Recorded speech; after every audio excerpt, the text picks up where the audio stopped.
Buksan niyo po ang inyong mga Biblia sa sulat ni Pablo, unang sulat ni Pablo sa mga taga-Korinto, kabanatang 14. Sa hapon ito, tayo magpapatuloy sa ating pag-aaral sa sulat ni Pablo at tayo magsisimula sa talatang 26 hanggang sa katapusan ng kabanata, talatang 4 na po. 1 Corinthians 14, verse 26 to 40. Ayan niyo pong basahin ko sa inyo ang salin sa Ingles ayon sa English Standard Version. Pakinggan po natin ang salita ng Diyos. What then, brothers? When you come together, each one has a hymn, a lesson, a revelation, a tongue, or an interpretation. Let all things be done for building up. If any speak in a tongue, let there be only two, or at most three, and each in turn, and let someone interpret. But if there is no one to interpret, let each of them keep silent in church and speak to himself and to God. Let 2 or 3 prophets speak, and let the others weigh what is said.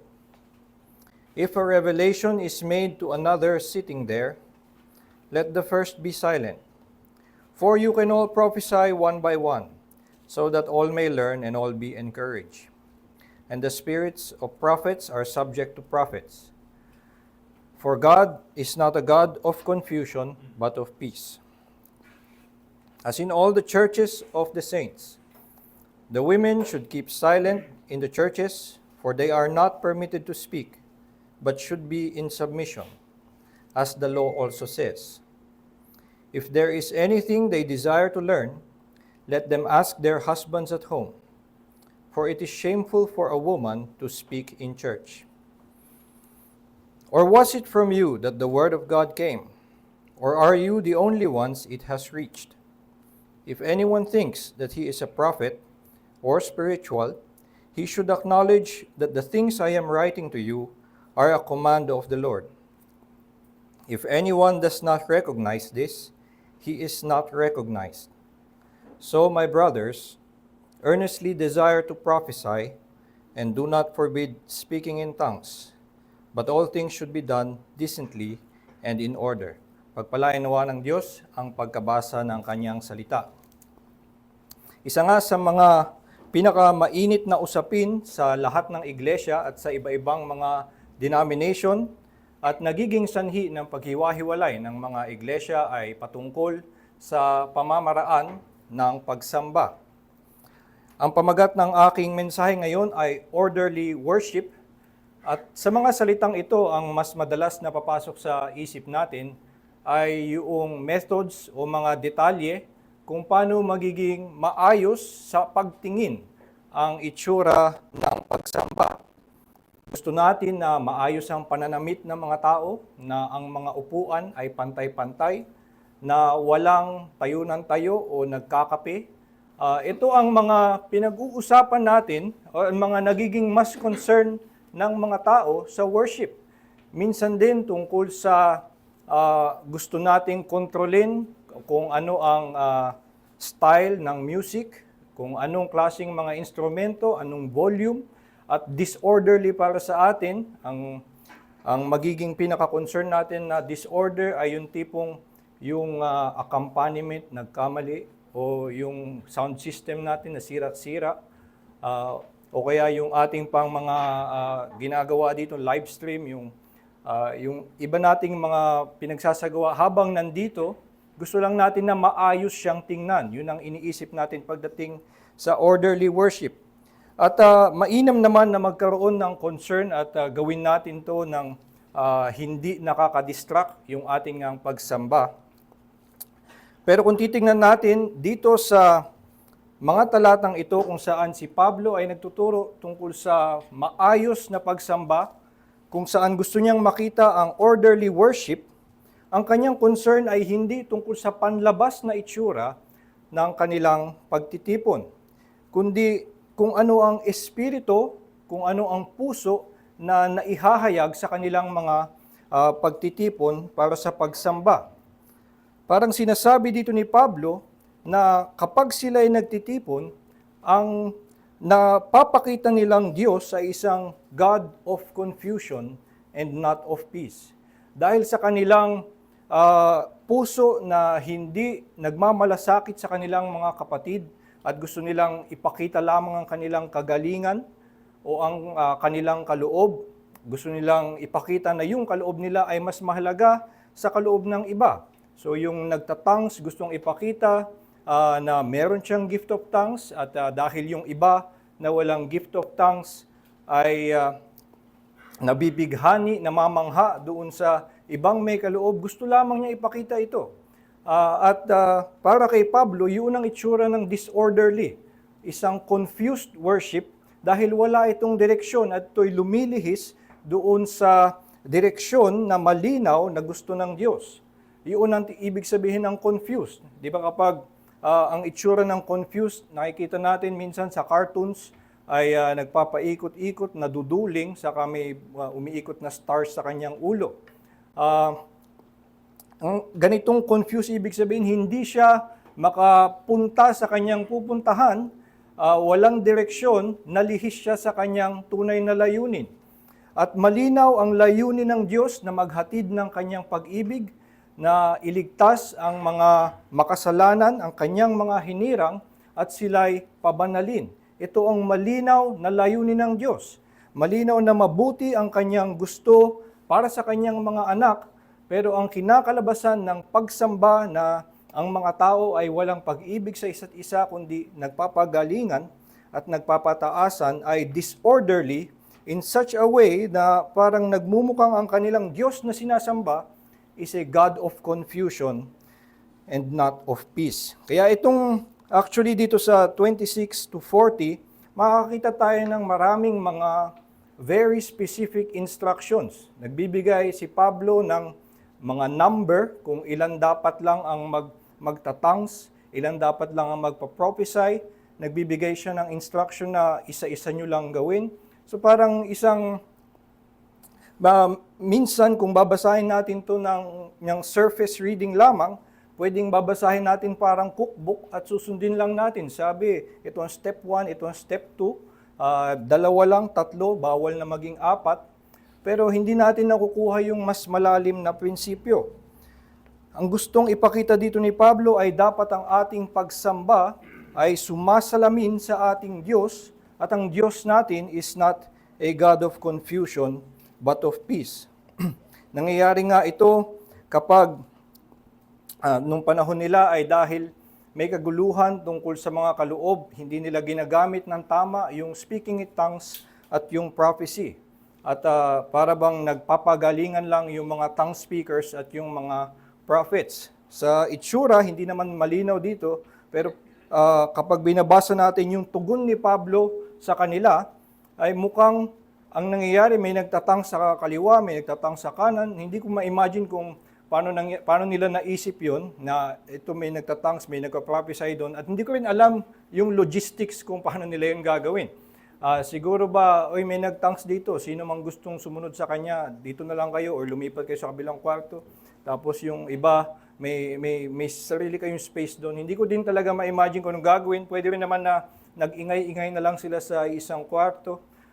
At para sa kanila, ito ay isang spiritual experience. Pero ito nga ay magulo at sinabi ni Pablo, ang mangyayari kapag ganito ang inyong ginagawa, ang itsura sa isang unbeliever na napadating doon, sinabi niya sa nakaraang talata na napag-aralan natin last week, dito sa verse 23, if therefore the whole church comes together and all speak in tongues, and outsiders or unbelievers enter, will they not say that you are out of your minds? So ang nagiging itsura sa mga nagmamasid sa inyong pagsamba, ang itsura ay mukhang ang Diyos nyo ay Diyos ng kagulungan, ng kalituhan, a God of confusion. Pero kung ang ginagawa nyo ay may pagsasaayos at may malinaw na direksyon, ang sinasabi ni Pablo, sabi niya sa verse 25, ay yung nakakita will fall on his face, he will worship God and declare that God is really among you. Dahil nga nakita niyang sumasalamin sa pagkilos ng iglesia, na nakilala niya ang Diyos maging sa kanilang behavior. At ito ang mas mainam na ating bigyan ng pansin at maging ating preoccupation kapag gusto nating isaayos ang ating pagsamba. Gusto nating maipakita kung sino ang Diyos natin, that He is not a God of confusion, but a God of peace. At para sa aking pagdidistill nitong kanyang mga instructions from 26 to 40, ay tingin ko maunawaan natin kung ano yung mga prinsipyo ng isang orderly worship sa ganitong paghahati. Una ay nagiging mas malinaw na ang ating Diyos ay not a God of confusion but a God of peace when in our worship we clearly minister His love. Kung ang ating layunin at malinaw sa atin na ang ating layunin sa ating pagtitipon ay na maibahagi sa bawat isa at maging sa mga napapadalo, na maibahagi sa kanila ang pag-ibig ng Diyos na natanggap natin sa pamamagitan ni Hesukristo, ito ay sang-ayon doon sa kanyang layunin. So it is not a confused worship dahil may malinaw na direksyon at ang direksyon ay ang pagtataguyod ng bawat sasampalataya kay Kristo. At kaya yun ang una na dapat we minister His love. Gawin nating layunin natin when we worship to clearly minister His love. At pangalawa, sa lahat naman din, dahil nga merong ministry na nagaganap, ang pagko-communicate ng pag-ibig ng Diyos, ay meron din namang pagtanggap. At dun sa mga makikinig, tatanggap nitong ministry of God's love, tayo nawa ay makinig or tumanggap with patience and gratitude. So tingnan natin una kung saan sinasabi ni Pablo at ano ang tinuturo sa atin ni Pablo na napapakita kung sino ang Diyos natin, nasasalamin ang ating God of peace na sinasamba sa ating pagtitipon when we clearly minister His love. Dito nga sa Corinth, mukhang ang kaguluhan na nangyayari ay nagkakanya-kanya ang bawat taong may kaloob. Ito ang makikita natin sa verse 26. Sinasabi, kapag sila daw ay nagtitipon, ang bawat isa ay may dalang sari-sariling kaloob. Nagbanggit dito na mayroong may hymn, a lesson, a revelation, a tongue, or an interpretation. Itong binabanggit na siguro sa ating pagbasa, ang iisipin natin, so may pumunta dito, may dala siyang hymn. So gusto niyang mag-special number. Siguro ganun ang ating contemporary reading. At merong isa na gustong mag-lesson, ibig sabihin gusto niyang maging tagapagturo. Merong isa na may revelation, nung panahon na yon ay nakakarinig sila directly from God ng isang revelation as prophets. At napag-usapan nga natin yung may tongue and interpretation. Nakakatanggap sila ng prophecy, a revelation in a different language. At merong iba doon or siya din mismo ay may pagsasalin ng prophecy na kanyang tinatanggap in a different language. Hindi talaga nga malinaw at wala tayo ibang makikitang pagpapaliwanag kung ano talaga ang itsura ng worship service during that time, nung panahon na gumagana pa ang itong mga revelatory gifts. Probably, yung tinutukoy dito na hymn, lesson, revelation, lahat yan ay isang supernatural spiritual gift. Yung ibig sabihin, meron sa kanila na may gift of hymn writing. Probably, nakatanggap siya ng revelation in the form of song. Kaya ipipresent niya yung kanyang awit. Pero pwede din na, kasi ang salitang yan in Greek is actually a psalm. So, pwede din na ito ay isang meditation on a psalm, like one of the psalms in the Old Testament. In any case, ang point na gustong sabihin ni Pablo, kapag daw sila ay nagtitipon, mukhang bawat isa ay may kanya-kanyang agenda, may gustong dalhin. At hindi layunin ng bawat isa na mukhang wala sa kanilang puso na ang kanilang hangarin ay makapag-edify ng iba or makatulong, kundi gusto lamang nilang i-display ang kanilang gift. Meron akong hymn at gusto kong ipakita na ako ay may special gifting na ako'y nabibigyan ng hymn, a lesson, a revelation, or a tongue. At dito nga sa hanggang verse 30 ay binibigyan ni Pablo ng pagtuturo na ang dapat nilang gawin ay mag-isa-isa gawin ito ng may kaayusan. If any speak in a tongue, let there be only 2 or at most 3, and each in turn, and let someone interpret. But if there is no one to interpret, let each of them keep silent in church and speak to himself and to God. Let 2 or 3 prophets speak, and let the others weigh what is said.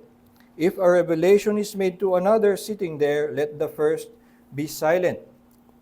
So dito may detalyadong pagbibigay si Pablo ng instruction sa bawat isang gift, at na nakikita nating punto ay na huwag silang mag-compete, na para bang ganun ang kanilang puso, na magdadalin lang nila yung hymn nang walang pakialam dun sa iba, at ang kanilang goal ay masapawan lahat ng ibang magbibigay ng kanilang gift.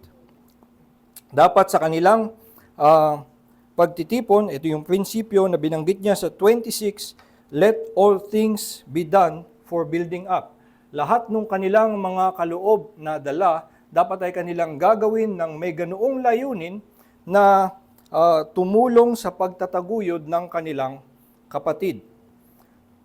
At ito nga yung prinsipyo na dapat nating makuha sa tinuturo ni Pablo, na kung atin dapat sinasalamin ang Diyos na nagligtas sa atin, sa ating pagsamba, at layunin natin na maipakita sa mga tao ang kanyang pag-ibig, ay masalamin nga sa ating pakikitungo sa ating mga kapatid habang tayo ay nagtitipon, na tayo ay mga inibig ng Diyos at alam natin na ang kanyang layunin maging para sa ating mga kapatid ay mabuti at layuning para sa pag-ibig.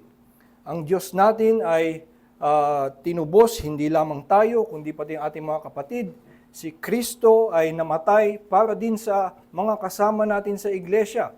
At kung babalik tayo sa katotohanan na iyon, ay hindi natin sasalungatin itong malinaw na layunin ng Diyos na gusto niyang iligtas at palaguin yung iyong kapatid, pero ang gusto mo lamang gawin ay ipakita ang iyong kaloob at itaas ang iyong sarili. Kaya nga itong nangyayari sa Corinth, ang nangyayari sa kanilang iglesia ay confusion at hindi sumasalamin sa katangian ng Diyos that He is the God of peace. Kasi ang para sa kanila itong gifts ay for exhibition and not for edification, at wala silang pakialam dun sa intelligibility ng kanilang gift of tongues. Gusto lamang nila na sila ay impressive sa mata ng iba. Ito yung nangyayari din sa atin, bagamat nga lagi nating sinasabi na yung mga kaloob na ito ay hindi na gumagana in our day, hindi na ganito ang pagkilos ng banal na espiritu sa mga iglesia. Pero itong ganitong klasing puso, ganitong klasing paglihis sa malinaw na layunin ng Diyos ay kino-confuse pa din natin, nagdadala pa rin tayo ng confusion sa ating worship kapag yung ating pagtitipon ay walang kalinawan. At ito ay una na kumapatungkol sa mga nagtuturo, maging sa akin, na kapag ang pagtuturo ay hindi kasama sa layunin ng maging malinaw, maihatid ng may kalinawan ang mensahe ng Diyos na ng kanyang pag-ibig, ito ay confusion.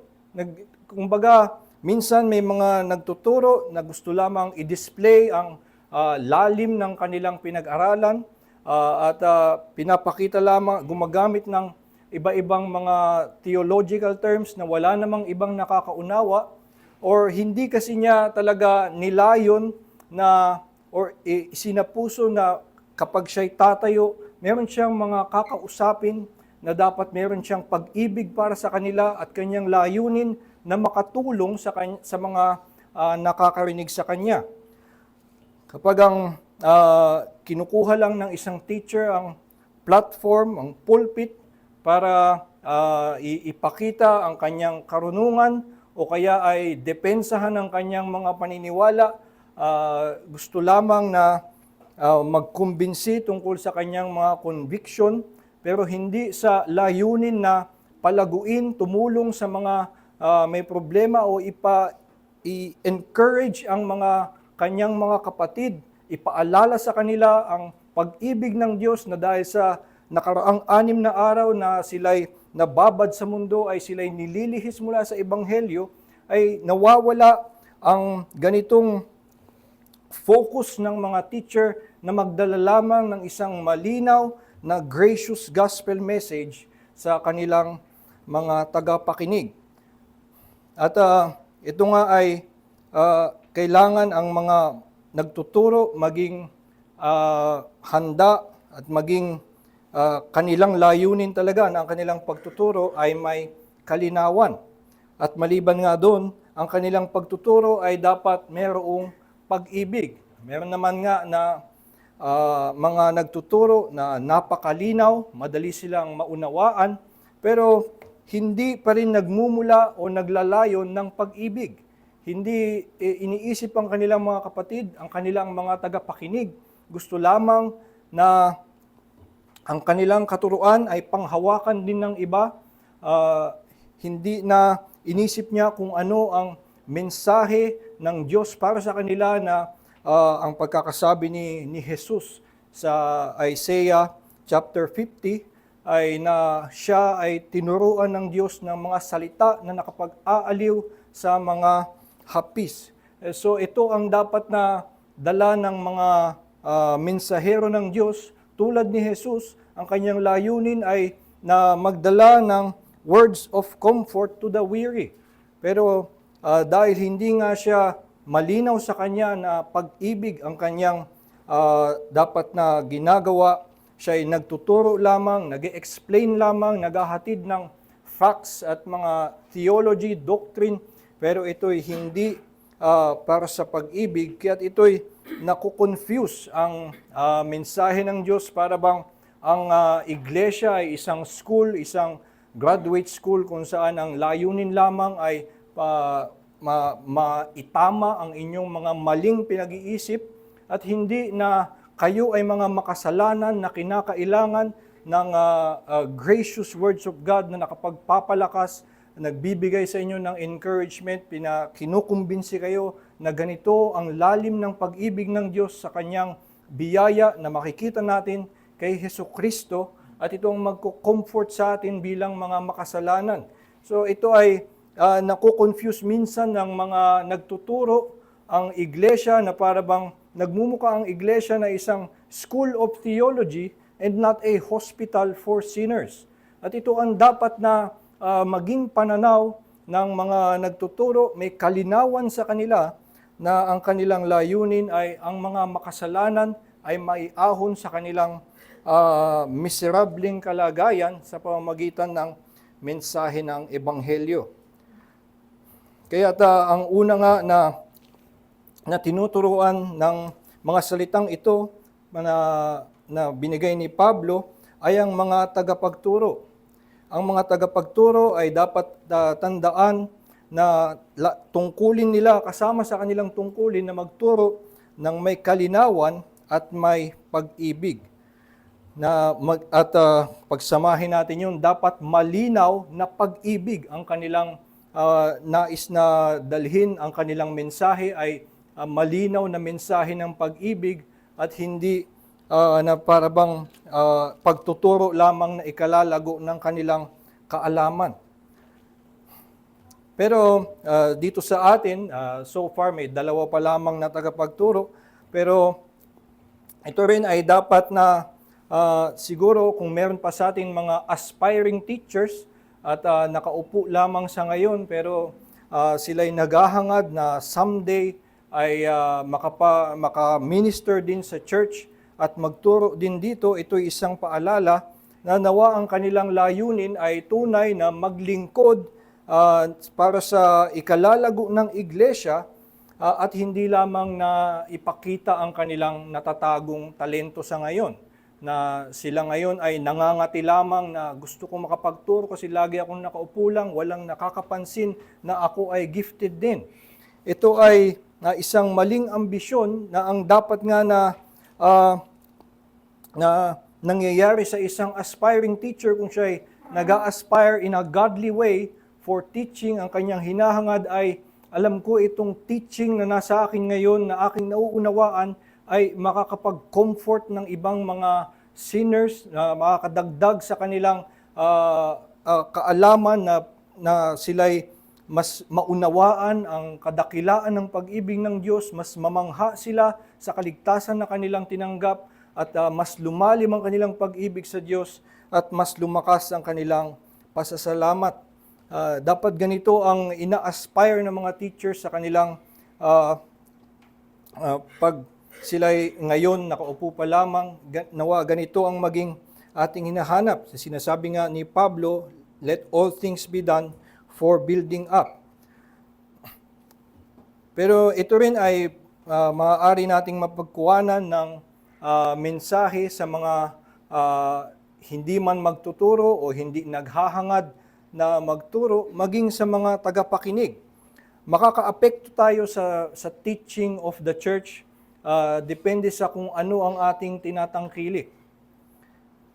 Kung ang mga nakikinig ay laging tinatangkilik lamang yung mas magagaling pakinggan, yung mas magagaling ang pananalita, at yun ang mas kinakatuwa at pinapalakpakan ng mga tagapakinig, at hindi ang kanilang hinahanap ay a spiritual benefit, a true beneficial gospel message that comforts their hearts, at ang hinahanap lamang nila ay yung mga nakakakiliti ng kanilang kaalaman, nag-convince sa kanila or nag-reinforce ng kanilang mga pet favorite doctrines. Kapag ito lamang ang hinahanap ng mga tagapakinig, hindi magiging beneficial ito sa iglesia, na i-encourage yung mga teachers na maghatid sa kanila ng ganoong klaseng pagtuturo. Ngayon,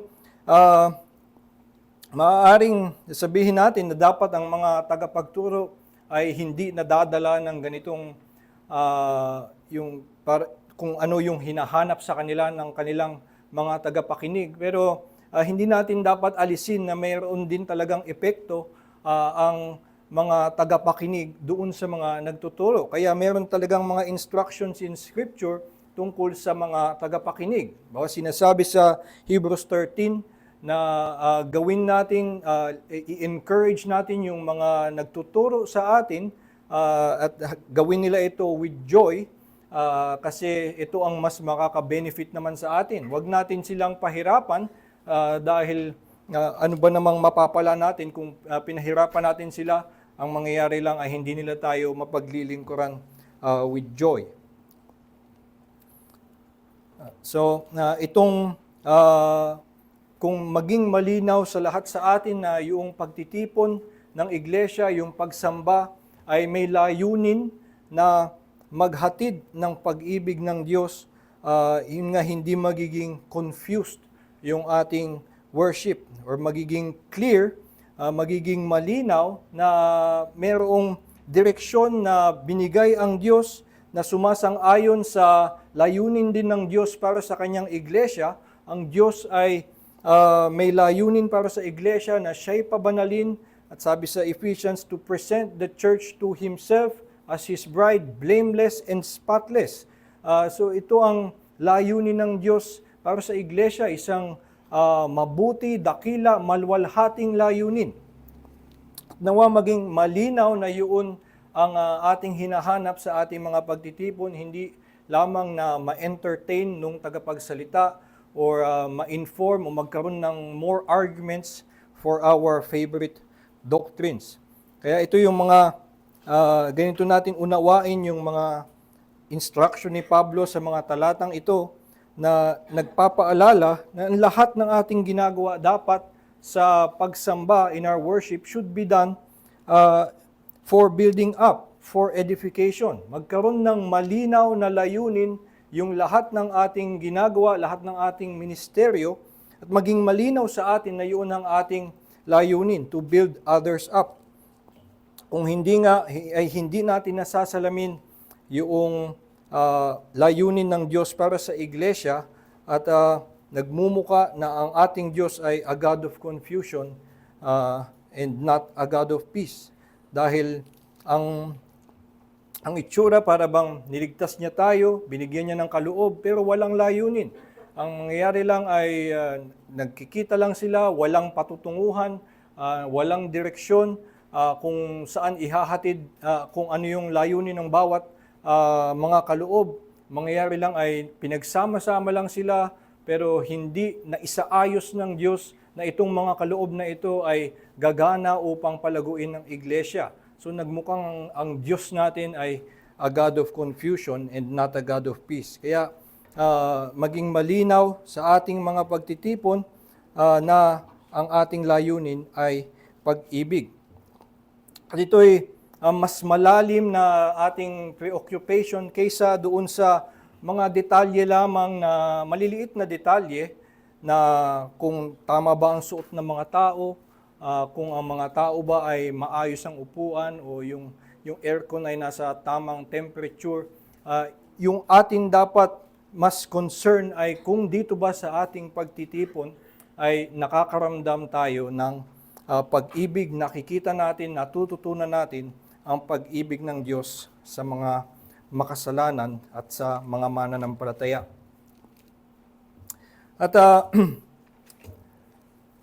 pero dito din sa talatang ito ay makakita tayo dahil nga nagturo si Pablo tungkol sa ano ang dapat na layunin ng lahat ng ministeryo, ay meron ding pagtuturo dito si Pablo kung paano naman tanggapin ang ang ministeryong ito. At ito ay to receive with patience and gratitude. Sa iglesia ng Corinth, mukhang sila ay with impatience and gratitude and ingratitude sa kanilang pagtanggap ng ministeryo ng iba. Ang nangyayari nga dahil sila ay may kanya-kanyang mga kaloob, habang yung isa ay may wala siyang pakialam dun sa nagdadala ngayon ng tongues. Or may isa na may prophecy, pero siya ay abala dun sa kanyang sariling gustong mensahe na dalhin. So hindi siya nakakatanggap ng ministeryo ng iba with patience and gratitude, hindi siya nakakapagpasalamat, kundi abala lamang siya sa kanyang gustong ipakita. So hindi siya nakakapag-benefit doon sa ministeryo ng iba. Pero dito nga ay pinapaalalahanan ni Pablo ang mga taga-Korinto na dapat tayo sa ating mga pagtitipon ay dumadalo ng may paghahangad at may expectation na makatanggap, makabenefit from the ministry of others. At kahit na tayo ay siguro may sariling agenda, meron tayong sariling idea kung ano ang makakabuti sa iba, let us go through everything with patience, knowing na ang Diyos naman natin is a God of order. At merong time to be able to hear other voices, merong time na ikaw din ay makapagsalita at makinig ka sa ngayon kung iyon ang nakatalaga sa panahon na ito, at huwag kang maging impatient at tanggapin mo ang ministeryo ng Diyos ng may pasasalamat. Ito ang sinasabi sa verse 36, sabi ni Pablo sa kanila, "Was it from you that the word of God came, or are you the only ones it has reached?" So nangyayari nga dahil nagtitipon yung mga tao na may iba't ibang mga kaloob, kung yung isa ay nakatanggap ng prophecy or ng tongue or ng revelation, para bang iniisip nila na sila lamang ang nakatanggap ng revelation. Pero nga ang iglesia ay mga niligtas ng Diyos at tinipon ng Diyos para sila ay palakasin ng isa't isa, binigyan ng Diyos ng varied grace ang bawat mananampalataya upang sa kanilang pagsama-sama ay maibahagi nila ang kanilang iba't ibang kaloob at sila'y sama-samang lumago.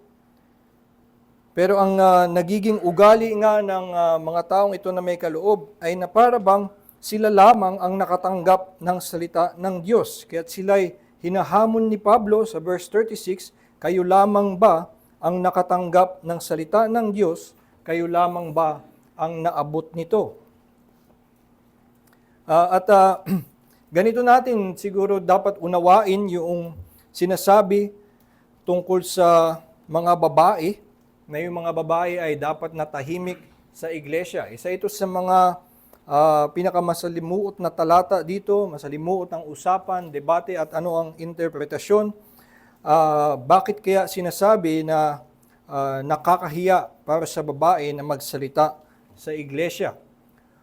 At kung iaalalahanin natin yung natutunan natin nung nag-aral tayo sa 1 Corinthians 11, tungkol sa shameful acts of women, na nung panahon nila mayroong nakakabit na nakakahiya kung ang babae ay nagsasalita. Particular na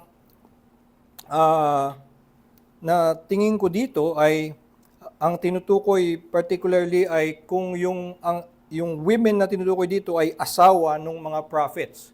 So, ang sinasabi, kapag may prophet na nagsasalita, ay wag silang questionin ng asawa na nandoon. So, ang lumalabas kapag ganun na nangyayari, may prophet na nagsasalita, tapos biglang yung kanyang asawa mismo ang kokontra sa kanya. At ito ay hindi nagpapakita ng Christian, ng kagandahan ng Christian marriage. Ito actually ay isang scandalous na makita na yung mismong propeta ay kinukontra ng kanyang asawa. At doon din mismo sa iglesia na para bang walang kaayusan sa iglesia na to dahil sa kanilang panahon, it is unnatural or unacceptable for women to be this vocal. So,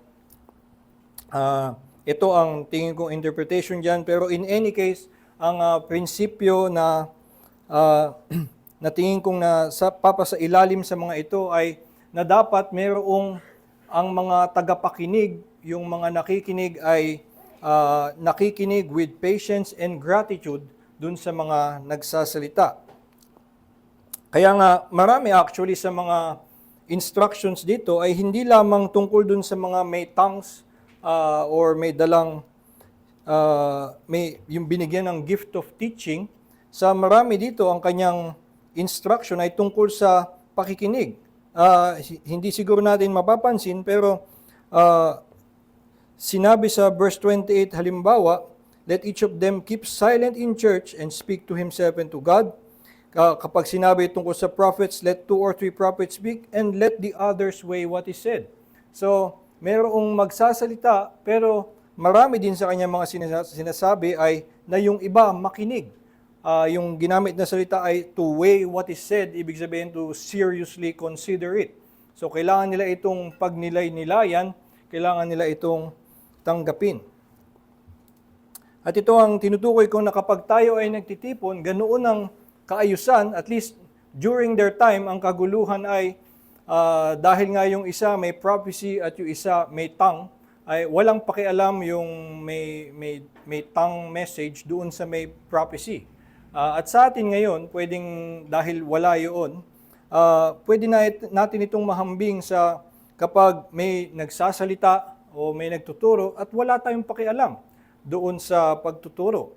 At pwedeng nangyari ito dahil yung pagtuturo ay hindi magaling, or yung tagapagturo ay may kakulangan nga sa pagiging malinaw o sa paghahatid ng may pag-ibig. Pero katulad nga nung nasabi natin, meron din tayong contribution to how our teachers teach. Kung atin silang na-encourage to to teach clearly and with love, kung yun ang mensahe na ating tinatangkilik, ay na-encourage sila na dalhin ang mensahe ng Diyos palagi na with clarity and with love. Kaya sa ating mga pagtitipon, ang sinasalamin naman nga nito ay na dapat kung sa ating mga ministeryo dapat maipakita na tayo sumasang-ayon sa layunin ng Diyos na pag-ibig, dito naman ay masalamin sa atin ang gawa ng Diyos na pag-isahin ang mga makasalanan, sila'y pagsamahin sa isang iglesia. Sa ginawa ng Diyos na pagliligtas sa pamamagitan ni Kristo, sabi sa Colossians chapter 1, that He reconciled everything to Himself and He reconciled the church and believers to each other. So, may ganitong ginagawa ang Diyos na pinag-iisa niya ang mga makasalanan at itong mga makasalanan na nahiwalay sa Diyos, He reconciled by His blood to God, at sila na mga magkakaaway na walang dahilan para mag-ibigan ay tinubos ni Kristo at ngayon sila ay pinag-iisa. Kaya't sa ating pagsama-sama ay nawa nga na nasasalamin itong gawa ng Diyos na tayo ay pag-isahin. Nangyayari na sa mga pagtitipon ay hindi nagmumukhang nagkakaisa ang mga tao kapag ang mga tagapakinig, halimbawa, ay lagi na lamang nag-criticize nung kanilang pinapakinggan. So, pwedeng ganun din ang attitude na nangyari doon sa iba-ibang, dahil may iba-iba silang gifts at mas pinapahalagahan nila yung kanilang sariling gift. Ang mangyayari ay kukontrahin nila yung kanilang pinapakinggan. Pero sinasabi nga, ito yung sinabi ni Pablo sa kanila, dapat hindi nila isipin na sila lamang ang naabot ng salita ng Diyos o na sila ang pinanggalingan ng salita ng Diyos. Isang prinsipyo na makikita rin natin dito ay yung paggalang sa yung pinagsasang-ayunan ng maraming iglesia. Kaya binanggit ni Pablo dito sa verse 33, yung salitang, as in all the churches of the saints. So, ito ay may nagpapakita na hindi isinasantabi yung sinasang-ayunan ng iglesia dahil lamang ikaw ay nag-aangkin na meron kang kaloob, merong prophecy or revelation to you. Sa panahon natin ngayon, pwedeng mangyari na isang tagapagturo ay aangkinin na meron siyang ibang naunawaan sa salita ng Diyos or siya'y nagpapahayag ngayon ng mensahe na siya lang daw ang nakaunawa, pero ito ay lumilihis sa tradisyon, sa pinanghahawakan ng libu-libong taon ng mga iglesyang nauna sa atin. So kapag ang mga tagapagturo ay lumilihis sa tradisyon, ito'y sumasalungat sa espiritu na gustong makita ni Pablo sa mga iglesia. Ang mga tagapagturo ay dapat, ang pagkakasabi ni Pablo kay Timoteo, let them teach the trustworthy word as taught. Sila'y manatili doon.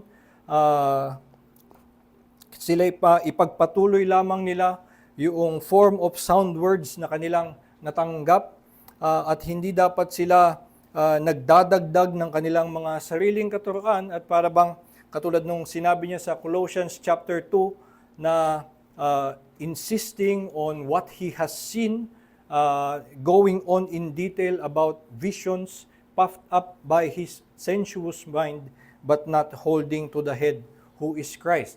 So ito ay isang tagapagturo minsan na bilib sa kanyang sarili at nagko-convince sa ibang tao na ito ang tamang interpretasyon, ito ang tamang pag-unawa sa talata na yan, pero hindi niya pinapakita at parang isinasantabi niya ang lahat ng mga ibang tinig na nagsalita na, ibang mga tagapagturo na nauna sa kanya sa kasaysayan o sa mga ibang mga propeta, ibang mga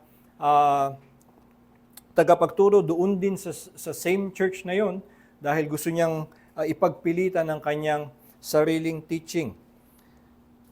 Ito ang tinuturo sa atin na dapat nga ang mga tagapagturo ay magkaroon ng ganitong paggalang sa tradition of the churches at wag na nagsasarili, wag nagpupumilit ng kanyang sariling pag-unawa. At sa ganito ay pag ganoon ng isang tagapagturo, layunin lamang niya na maitaas ang kanyang sarili, maipakitang meron siyang kagalingan, kaya't hindi niya ipinapakita ang kanyang pagkakautang sa mga nauna sa kanya. Pero maliban nga din doon, tayo nga ay yung mga tagapakinig sa pagtitipon ay dapat na i-encourage yung teaching na nagpapakita ng love of God, na sumasalamin sa love of God, at ito ay by listening with patience and gratitude. Sila man ay may mga agam-agam tungkol sa kanilang mga nadidinig, sila man ay minsan may question sa naririnig nilang pagtuturo, ay hayaan magkaroon sila ng patience na sa panahong ito sila ay tagapakinig, i-appreciate nila kung ano yung nakukuha nila sa panahon na yon, and in that way ay nakaka-encourage sila dun sa mga tagapagturo and aspiring teachers na magpaliwanag pa tungkol sa pag-ibig ng Diyos at na ang mensaheng kanilang dalin ay mensahe ng pag-ibig. At ito ang dalawang gusto kong makuha natin dito sa pagpapaliwanag ni Pablo tungkol sa orderly worship, na sa ating pagtitipon nawa nasasalamin yung malinaw na layunin ng Diyos na magpalago ng mga mananampalataya at maipakita na siya ay may layuning pag-isahin ang mga makasalanan, ang lahat ng mananampalataya ay pag-isahin at idalhin sa kanyang sarili ng may pagpupuri. Para sa response song ay pinili ko yung kantang "Oh, for 1,000 tongues to sing." Ito ay sinadya ko kasi parang isang wordplay. Sabi sa talata na ating binasa, sabi ni Pablo, kapag meron daw kapag kayo'y nagtitipon, ay kung meron nagsasalita in a tongue, sana daw may 2 o 3 lang. Tapos naisip ko, kung kantahin natin yung "Oh, for 1,000 tongues to sing" na isang kanta ni Charles Wesley, magandang ang pinanggagalingan ng awit nito ni Charles Wesley ay isang awit na isang puso na nakikitang ang Diyos is great and greatly to be praised. Kaya't ang kanyang nasa puso ay dahil ganun kadakila ang Diyos, ganun dapat ang karampatang kadakilaan ng pagsamba para sa Kanya, na hindi lamang ako, hindi lamang isang lengguwahe, kundi 1,000 tongues be singing. At ito ay nagmumula sa puso na mapagpakumbaba, na nakikita na yung kaluwalhatian ng Diyos ay dapat masalamin sa pagsamba sa Kanya, na ganun kadakila ang karapat-dapat na pagsamba na tanggapin ng Diyos.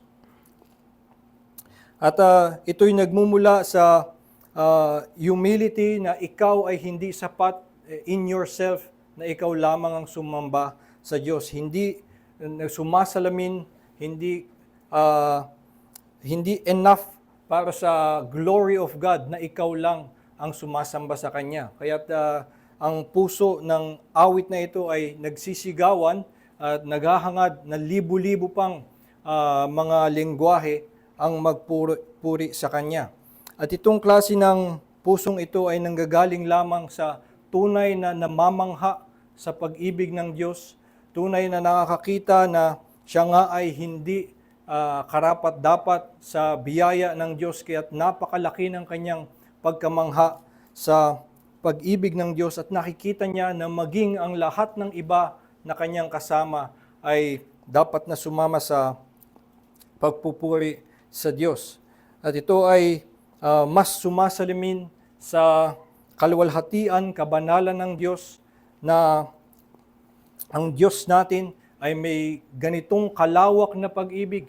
Kaya't hindi dapat nakikita sa atin na umaasta tayong tayo lang ang niligtas, tayo lang ang magaling, kundi lahat tayo ay hindi karapat-dapat, kaya't lahat tayo ay magpasalamat ng may pagkamangha sa kanyang pag-ibig.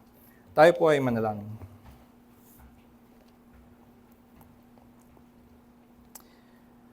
Ama naming Diyos, nagpapasalamat kami sa inyong salita na naghahayag sa amin ng inyong kabanalan at na nagpapakita sa amin na kami nga ay mga makasalanan na palaging lumilihis sa daan na itinuturo mo sa amin, na matigas ang aming mga ulo at bagamat malinaw sa amin ang inyong mga kautusan ay kami abala sa aming mga sariling hangarin.